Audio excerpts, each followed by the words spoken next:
Здравейте, радвам се, че отново мога да споделя Божието Слово. Наистина това е сериозна работа, отнема цяла седмица. Вместо да гледаш някой хубав филм вечер, трябва да продължаваш да се подготвяш, нали? Знам, че... Да. Така че това е труд. Не става за... Аз не мога да разбера някой пастор вечерта, просто за 15 минути се прегледа записките и намери нещо там старо и се го слага за проповядане в неделя. За мен храната трябва да е свежа. Както ходиш, ти търсиш свежа маруля, нали? Не търсиш някакво обяхнало от магазина. Винаги търсим най-доброто за храна. Така че тук получаваме най-доброто от Бога, слава на Бога. Затова идваме и тук от Търново пътуват хора от Драганово. Къде е чак там? Защото има храна. И ние идваме тук заради храната, която Петя споделя и неговата съпруга Анелия. Добре, темата ми е много обширна. Аз ще хвана малка част от нея.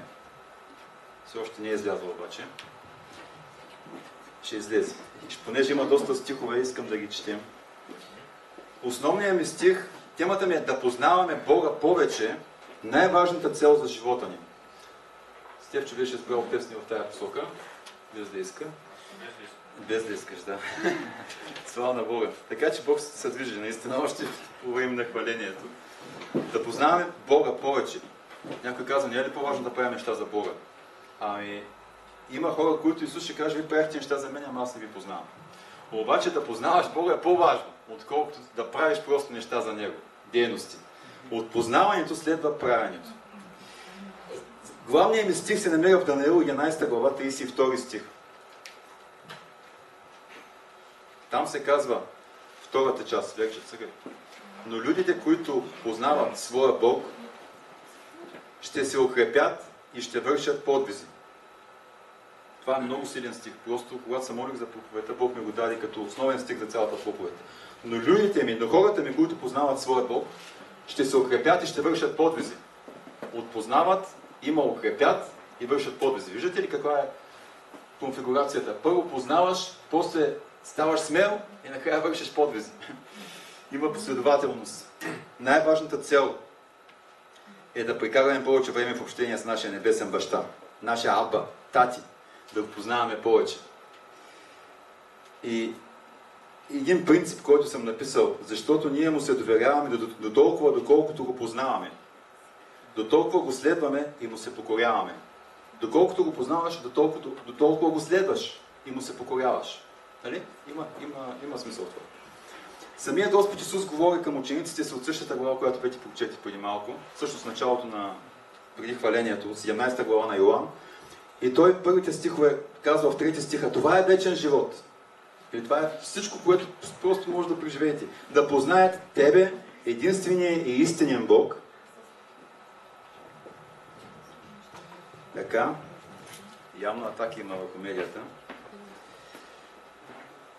И Исус Христос, когото се изпратил. Ще го повторя пак. А това е вечен живот, да познаят Тебе, единствения и истинен Бог, става дума за Бог Татко, и Исус Христос, когото се изпратил. Това са думи на нашия Господ Исус Христос. И това го казва в началото на своята молитва. Тая дълга молитва, написана в Йоан 17 глава на Исус, преди да бъде разпънат там, последната вечер, когато ни дава Господна трапеза. Какво значи да познаят? Значението от гръцки. Думата е гиноско и значи да се запозная, и там стана напечено, сектора, да се запозная, да опозная, да получа знание, да възприема, да усещам, да съм близък с, да разпознавам, да съзнавам. В Стария Завет има един много добър пример за човек, който е познавал Бога. И това е Давид. Аз не мога да се сетя за по-добър пример от Давид, за човек, който е познавал Бога и изпълнявал стихът от Данаил, но людите ми, които познават своя Бог, ще се укрепят и ще вършат подвизи. За мен Давид изпълнява този стих на 100%. И ще разгледаме малко живота на Давид. Давид е бил най-малкият от всичките си братя и това значи, че той е вършил най-черната работа. Никой не е искал да изхвърля покулка, никой не е искал да пасе овцете на баща си, обаче Давид е там. Той е изглеждал доста странно, по начина, по който е изглеждал. Бил е много красив, но не е бил характерно човек от типа, от семейството на Израел. Той е бил с червена коса, рижа коса. Интересен личност е бил. И много красив на вид. Обаче, въпреки красотата му, той е пасял овцете на баща си. И това, което е правил по цял ден, е свирил на своята арфа. Както и всички ние, които сме китаристи, да речем, като няма какво да правим, пащаме китарите и си свирим нещо и докато нашата жена ни каже мъртни, стига мръзна ми вече. Аз много обичам да свиря, когато нищо не правя просто. Да свиря на пиано или на китара. Давид е свирил с цел, той е хвалял Бога. Той не си просто да си измисля на много мелодика. Той е хвалял Бога. И първото откровение, което Давид е имал, което е много важно и за нас, че той е обрязан и е в завет с Бога. Целият Израел, знаете, че според закона на Моисей, всеки, който се ражда, е бил обрязан в 8-я ден. И това значи, че този човек е Божий, той принадлежи на Бога. Давид е знаел, аз принадлежа на Бога, аз съм Божие притежание. И всичко, което имам, е Божие. Но аз мога да разчитам на Бог като негово притежание, когато имам проблеми. А той е имал проблеми като овчар. Знаете, той разказва на Соло по-късно. Когато слугата ти нападаше стадото мечка или лъв, аз се втурвах, хващах, биех мечката и лъва и ги прогонвах. Това са сериозни хищници. Аз ако видя мечка, сигурно ще гледам къде има дърво да се кача. Няма да защитавам овцете. Какво и на овце е взел голяма работа? Обаче за Давид е било голяма работа и една овца да бъде открадната.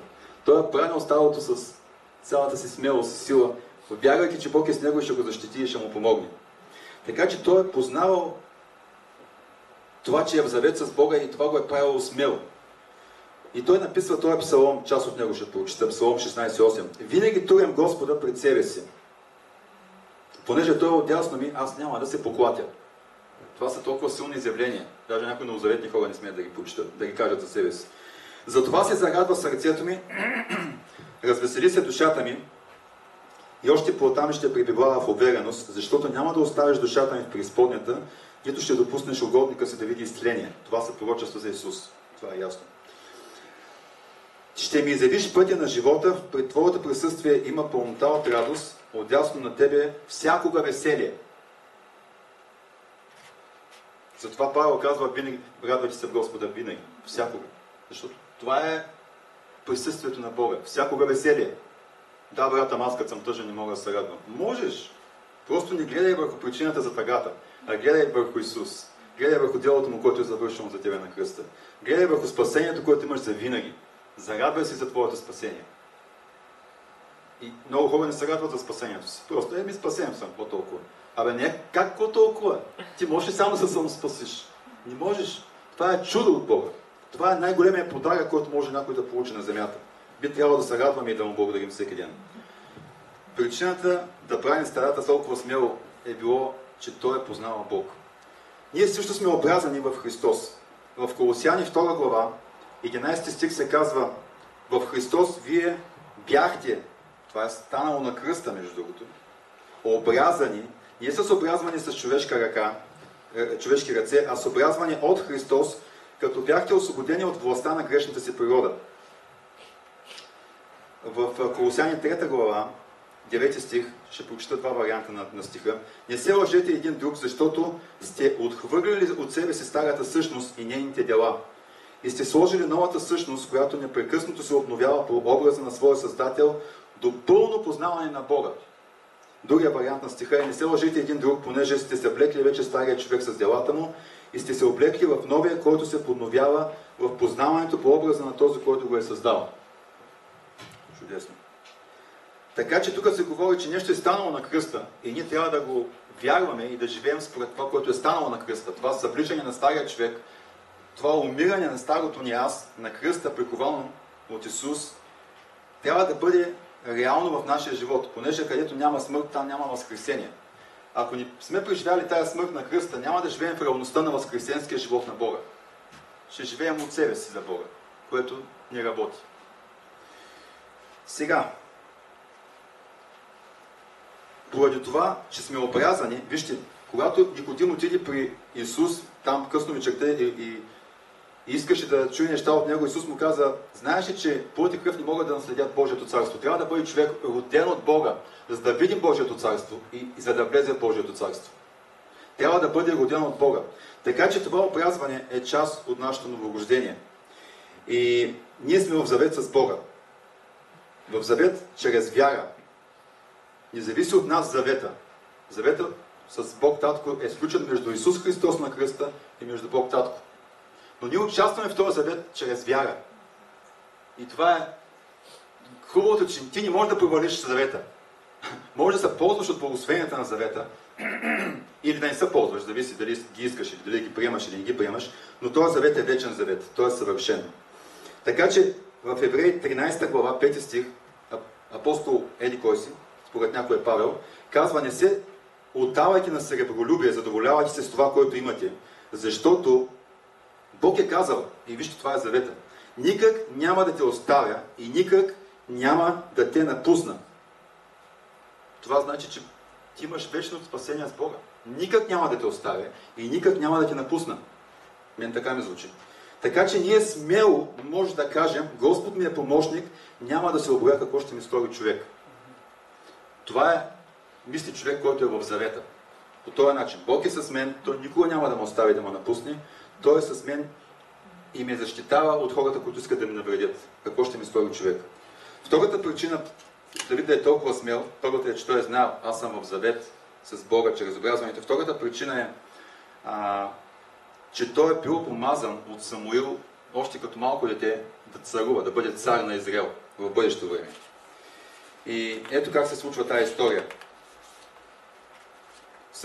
Самуил ще я преразкажа, понеже много текст е дълъг. Самуил получава от Бог слово: стига си плакал за Саул. Аз го отвърлих вече за цар. Отиди и аз ще покажа кой ще е новият цар на Израел. И Бог го праща в семейството на Давид. Той отива там, знаете, старейшини всички отиват, казват: с мир ли идваш, какво става? Той казва: дойдох да принеса жертва. И всички се очистват там според обичая, както се е правило. И Есей казва, той казва на Есей: от някой от твоите синове Бог ще издигне за цар. Така че докарай ги тук, нареди ги на една редица. И Самуил си е мислил: може би е най-високия и най-красивия.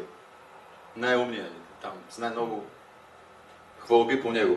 Обаче Бог казва: не е това, не е това, не е това, не е това. И всичките, които са били наредени, не са те. Вижте, бащата на Давид даже не си е направил труда да извика Давид. Защото за баща му няма как да е Давид. Нали? Той там върши черната работа. Плюс стои с тая коса. Абсолютно няма как да е.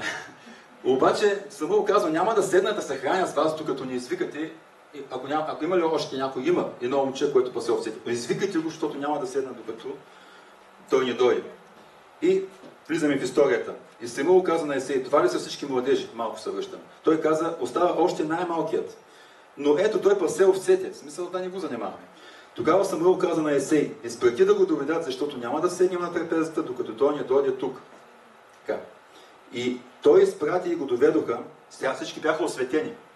Не знам какво значи осветен, може би Пети после ще обясним. Окъпаха ли са, нещо с масло ли ги помаза. Но Давид дойде и нито се окъпа, нито нищо. Той дойде миришеш на овце. Това искам да ви кажа. И той беше червенокос, с красиви очи и хубав на вид. И Господ каза: стани и го помажи, защото е този. Тогава Самуил взе рога с маслото и го помаза сред братята му. Това не е било масло, както ние помазваме тук с малко шишеница. Това е било голямо количество масло, което е излял на главата му и то просто е слязло чак до краката му. Така са помазвали царете. Тогава Самуил помаза го с масло сред братята му и Господният дух дойде върху Давид от този ден нататък. Това значи, че Святия Дух е бил постоянно с него. Не в него, но с него. В Стария Завет никой не е бил новогоден. Но Святия Дух е слизал върху определени хора, за да ги използва. Това са били царе, свещеници и пророци. Давид в случая е помазан за цар, макар че е бил юноша, тинейджър. Обаче помазанието на царя е било върху него. Така, от този момент Давид е ходил с помазанието на Господа навсякъде. Сега, ти и аз имаме Божието помазание върху себе си постоянно. Вярваме ли го? Да. Защото се казва в Йоан 2.20: вие сте помазани от Святия Дух и знаете всичко. Това е интересно.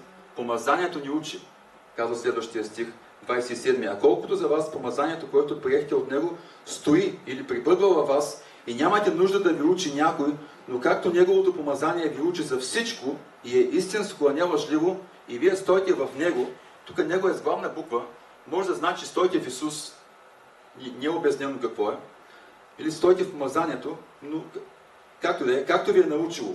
И така, дечица, стойте в него, според мен е прибъдвайте в Исус, така като се яви да имате дразновение, да не се посрамим пред него при неговото пришествие.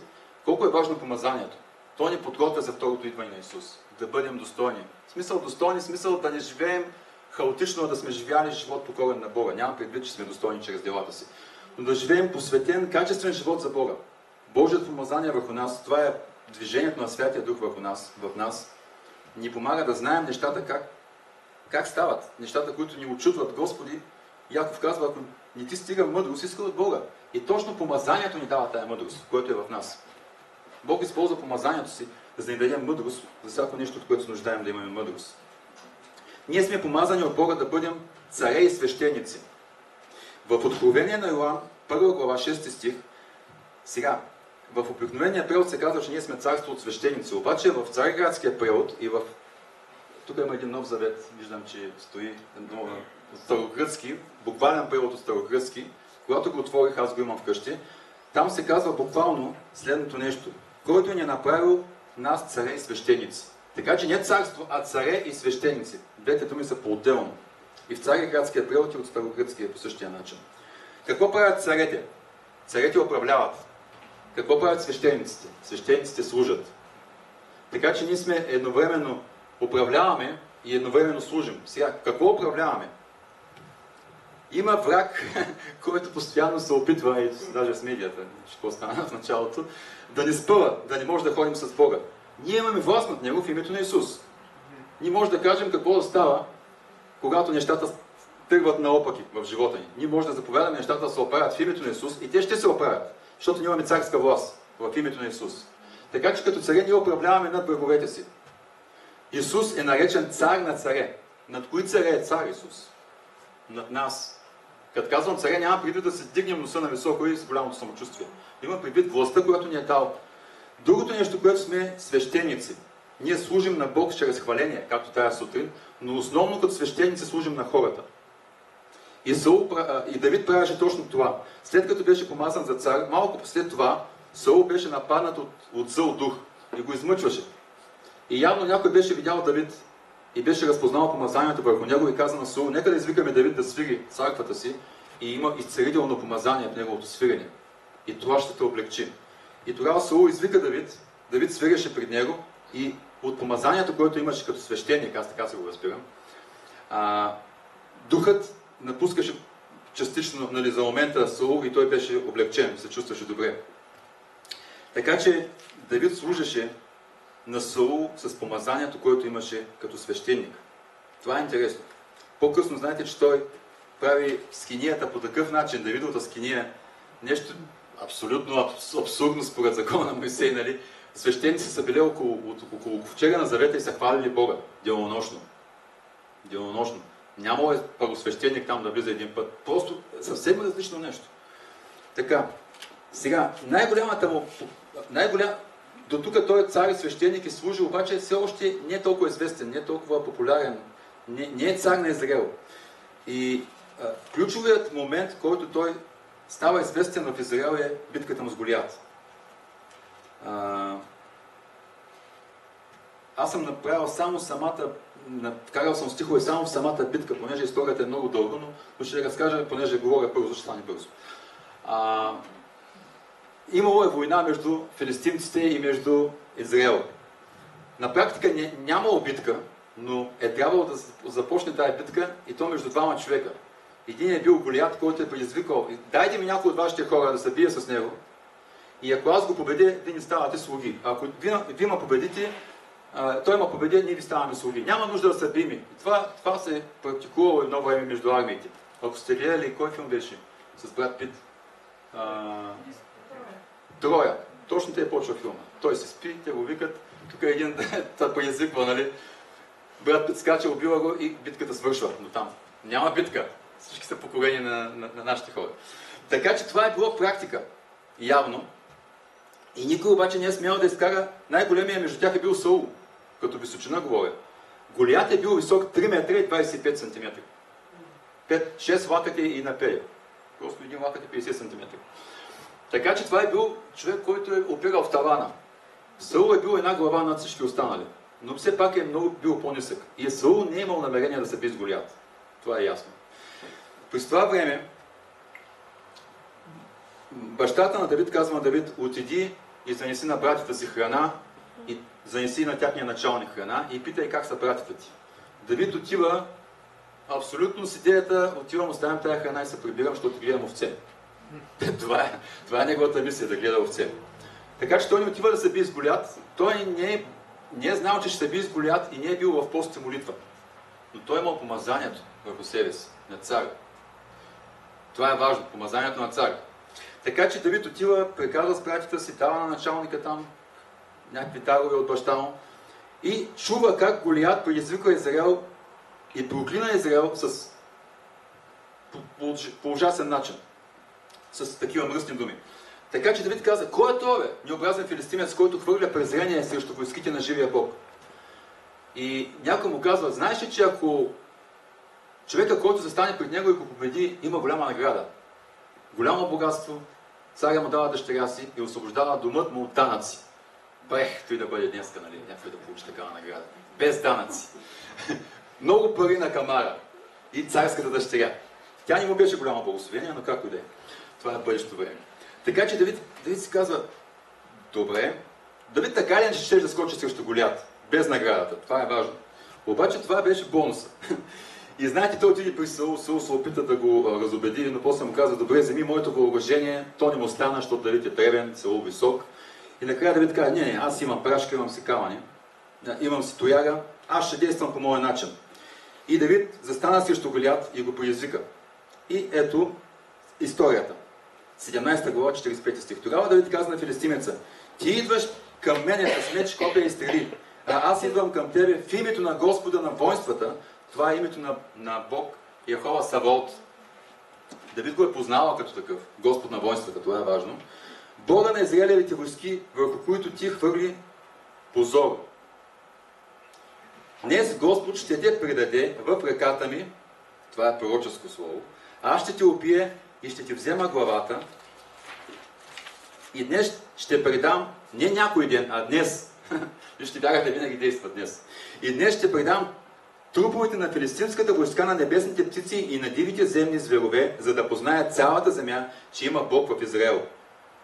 И за да познаят цялото това множество, че Господ не избавя с меч или с копие, защото боят е на Господа и Той ще ви предаде в ръката ни, в ръцете ни. Ето го Давид, който вярва в завета. Давид с царското помазание.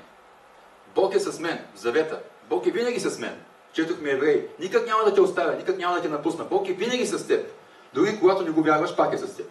Като вярваш човек си. Ти казвам. Ако си вярваш на него, ако си приял Исус. И какво се случи? Тогава филистимецът тръгна и идваше и се приближаваше срещу Давид. Давид побърза да се затича към войската, за да посрещне филистимеца. Давид бръкна с ръката си в торбата, взе от нея камък и го хвърли и удари филистимеца в челото му. Камъка се заби в челото му и той падна по лице на земята.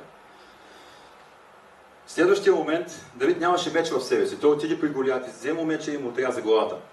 И битката приключи. Израел, войската се надигна вече. Нападна филистимците и ги гони и ги унищожи.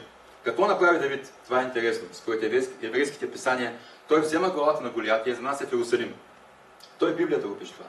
Но това, което прави, че той погреба или закопава главата му на един хълм, който го нарича Гол Голиат, който по-късно се нарича Голгота. Това е интересно. За главата на Голиат. Така че Исус победи духовния Голиат на кръста. Сатана. Като го смачка, взема цялата власт. Знаете по-късно. Така.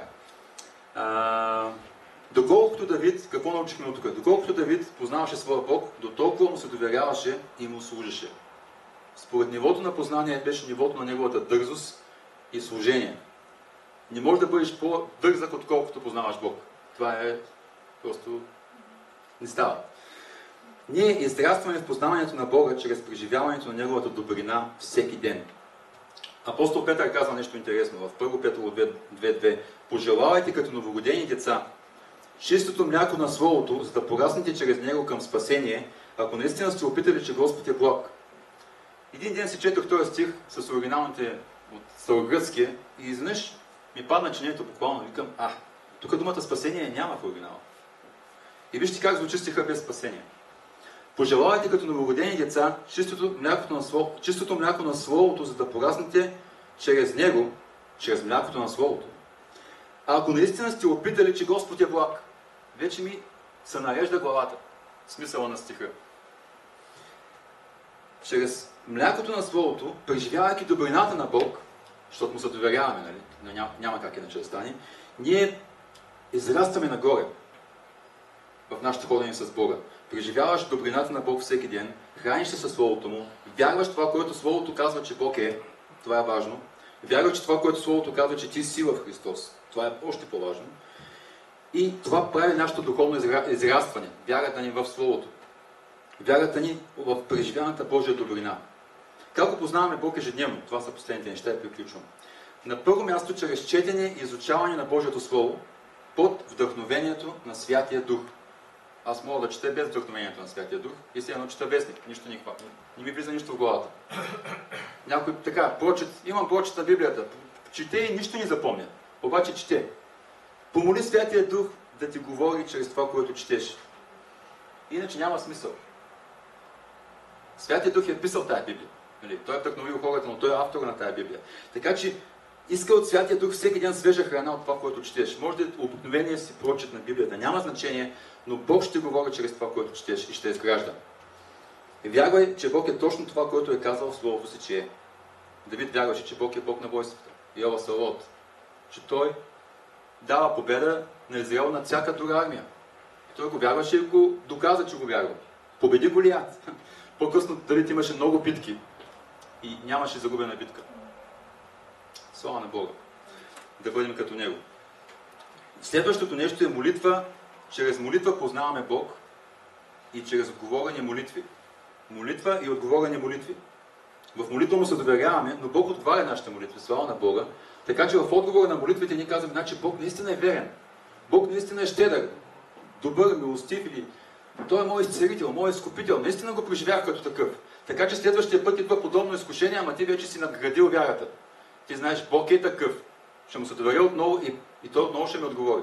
Така че твоята вяра в тая област, Бог е верен, да речем, или Бог е изкупител, изцелител, снабдител, вече е пораснала и вярваш по-лесно следващия път. Нали така?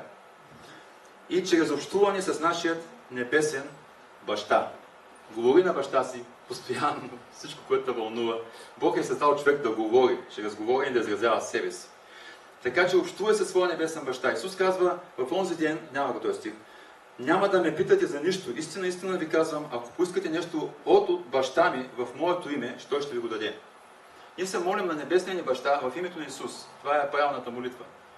В името на Исус ние се молим на небесния ни Отец. И Той ни чува. И Той копнее да общува с нас. В Откровение 3 глава, когато Той изобличава Лаодикийската църква, Той накрая казва, стоя на вратата и хлопам. Ако някой отвори вратата, аз ще вляза и ще вечерям с него. Един вид ще общувам с него и той с мене.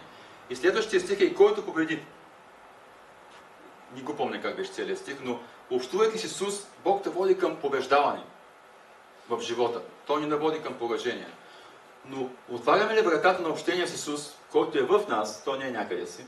Той е в нас, но представи си, че не знам колко от вас има тинейджери, които виждат само на когато трябва да се еде нещо, нали, просто на масата. Иначе изчезват просто в стаята си и не излизат. Има такива тинейджери.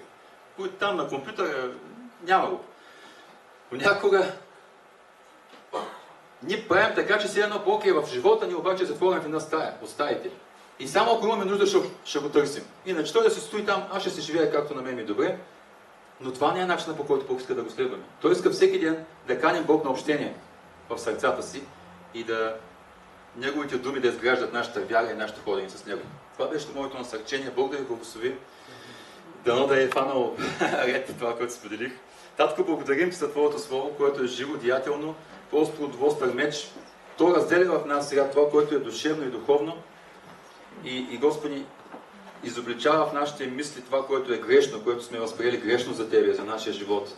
Благодарим Ти, че отделяш фалшивото от истинското в нас, чрез Твоето Слово. И в бъдещето, като четем това Слово, Господи, и общуваме с Тебе, ние Ти благодарим за това, че Ти ни правиш да израстваме духовно.